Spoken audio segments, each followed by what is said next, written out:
দেখো একটা কোশ্চেন দিয়েছে, বলছে if 4b² + 1/b² = 2, then 8b³ + 1/b³ = কত? এখানে দেখো 4b² + 1/b² 2 বলে দিয়েছে। আমি কি করবো? আমাকে তো এখান থেকে এদিকে যেতে গেলে ফার্স্ট আমি কি করব, 2b + 1/b² এর হোল স্কোয়ারটা আগে বার করে নেবো। 2b + 1/b এর হোল স্কোয়ার যদি বার করি তাহলে এটা আমার কি আসছে, 2b² + 1/b এর whole square plus 2 into a into b। এখানে কি b কেটে গেল, তাহলে আমার এখানে কি এলো, 2b + 1/b এর হোল স্কোয়ার = 4b² + 1/b² + 4। এটার ভ্যালু দেখো অলরেডি দেওয়া আছে কত, 2, আর এখানে আমার 4 এসছে, টোটাল তার মানে 6 হলো।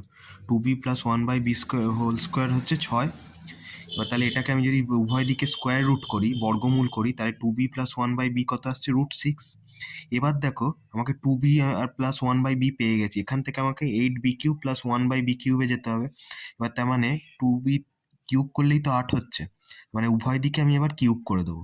তাহলে a + b এর হোল কিউব = কত, 2ba³ + b³ + 3ab × a + b, formula আমরা জানি।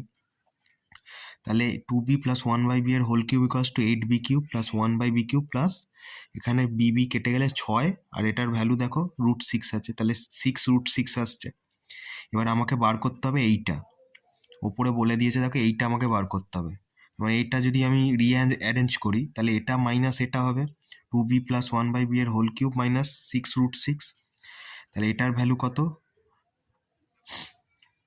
√6 এর হোল কিউব, তার মানে 6√6 - 6√6 বিয়োগ করলে 0 আসছে, মানে 0 আমার অ্যান্সার আসবে। 8b³ + 1/b এর হোল কিউব = 0।